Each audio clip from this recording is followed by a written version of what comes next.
welcome. Welcome on this wonderful, sunny, fresh day, and what a pleasure it is to all be together in person. So much fun to have you with us today. We've seen many of you on Zoom over the last couple of summits we've had, but what a pleasure to be back at Prince Philip House in this wonderful venue with a wonderful lineup of speakers. And thank you in advance to all our speakers who are sharing their time with us this afternoon.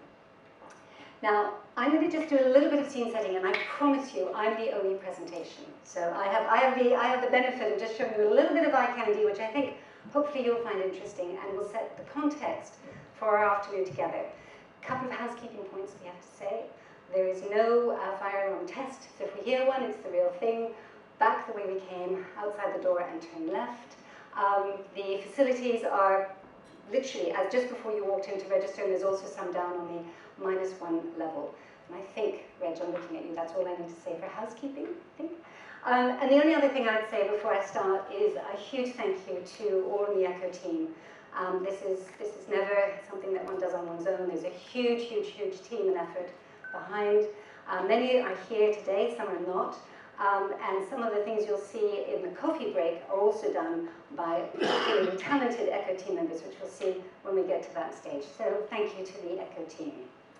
Now, a little bit of scene setting. I want to share some perspectives for you that we see across the business community. As you will have seen, one of the things we run is Britain's Most Admired Company study. And that study is one of the longest running corporate reputation studies in this country, going now over 32 years. We poll across the entire FTSE, FTSE 100, FTSE 250, all the listed C-suite directors and their financial analysts. Now, in addition to rating each other, and the analysts rating the companies they follow, we also have a series of open-ended questions. And one of the questions this year was very much, top of mind concerns for the business community.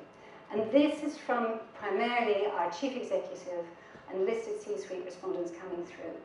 And as you can see, it's sort of like today's headlines. Let's talk about inflation, cost of living, attracting and retaining talent. Where are all the human resources that we need? Climate change, ESG, supply chain, geopolitics, China, Russia, the States, recession risk, government political instability, regulation, we'll be talking about that in a moment, competitors, digital disruption, things you don't see, but we'll talk about in a moment, Brexit. Primarily not a concern because it's there, we have to deal with it, but we did explore some of the issues around Brexit as well. A lot of interesting things coming together, like the perfect storm. So I think if we all feel this time is like no other, the answer is true, it is like no other. It is a zeitgeist moment. When we specifically look at Brexit and say, okay, 5 years on, how has this impacted business? Now bear in mind, this is across FTSE 100 and 250, all sectors. Certain of these things will impact certain sectors more significantly than others. Yeah? So number one, supply chain. And obviously anyone that's connected with having to import anything, let alone semiconductors, writ large, biggest issue. Talent, how do we hire? And again, think of the hospitality industry on its knees to get the right talent that they need. International trade, clearly regulation again comes in, more regulation to deal with, not less, changing regulation, not less. And clearly, how do we remain profitable when one of our biggest markets has actually gone further away from us? So not only how has it affected them, one of the questions we asked is, well, what have you done differently as a result? And again, this is what our C-suites have come back and said, saying, well, actually, logically, risk management and everything, we're reviewing our supply chain. We have to. We're really thinking about how we do long-term planning to get the right talent and the employee throughput that we need.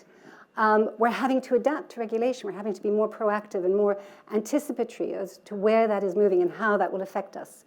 Yes, we need to expand in the EU. Some have said nothing. There's some across the FTSE that genuinely serve primarily the UK market. For them, they've said not huge amount of change for them, but the vast majority of the FTSE that do trade, it is a significant issue. Again, remembering these are listed companies, move out of the UK was one of the answers. Focus on the UK, smaller answer, and as I say, risk management writ large across all of this in terms of how it's impacting organizations across the FTSE. Very much as I think Andrew Bailey said in today's news articles, it's the worst of all worlds coming together at the same time. So on that jolly note,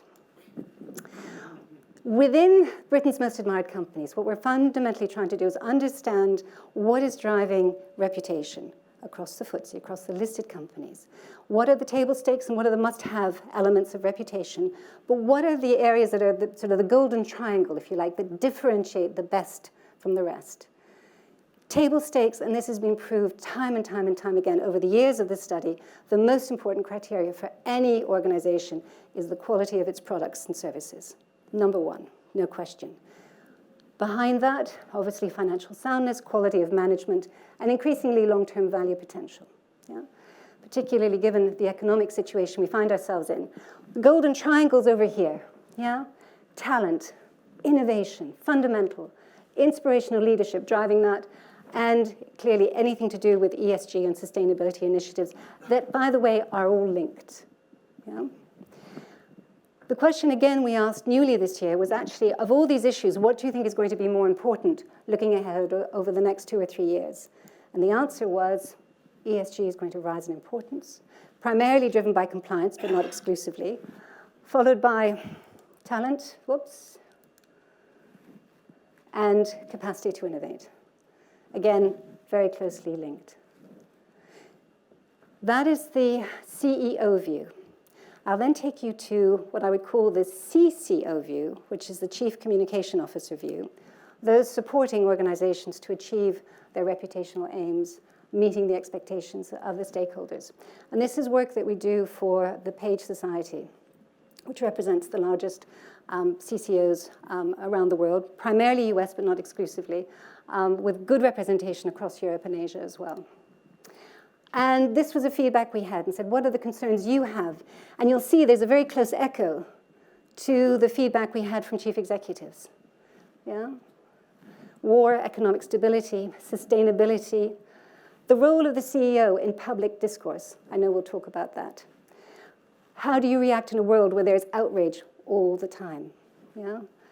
And then increasingly we'll be judged by actions, not words. How do we make it happen? How do we make it real? How do we have a narrative that's authentic? Increasingly culture, diversity, all these things play through. When we said in terms of ranking of importance, the recognition of the role of the CCO to their organizations, number 1 and 2 combined, clearly driving, curating the right cultures up there. Number 1, if I just isolated the single most important one that everyone rated number 1, was actually demonstrating tangible business value. But when you put 1 and 2 together, we get this kind of split coming all the way through. Right the way down to navigating polarizing societal issues. Again, something we're talking about today in terms of how do you balance conflicting, what can seem like conflicting priorities. So again, measurements focusing on organizational outcomes, fundamental. Yeah? Sustainability and ESG targeting, benchmarking reputation. Interestingly, people's awareness of our purpose and their involvement in purpose. Again, I'm sure we'll be talking about that this afternoon. Different ways of measuring reputation and also very much listening. That active engagement of listening to where stakeholders and employees are going. So just to finish up, one of the things we often talk about is the equation of reputation, which is reputation R equals P, which is performance, less expectations. So your performance can be great, but if those expectations are changing, which they are, that equation will start to suffer. Yeah? So what are we doing about our performance, both operational and cultural alignment to that performance, and how does that stack up against stakeholder and societal expectations? So this particular formula is dynamic. It changes. What worked 5 years ago clearly is different now for this reason. And why is this important? As you'll have seen in Harvard Business Review, BCG, PwC, McKinsey, all the leading consultancy firms coming together, even Davos coming together and talking about the necessity of being resilient. The shocks just don't stop. They're going to keep happening. How do we build resilient organizations that can actually thrive in the future? So with that, I'm delighted that you're all with us. These are the things we'll be unpicking in our sessions this afternoon. And again, a warm welcome to our speakers.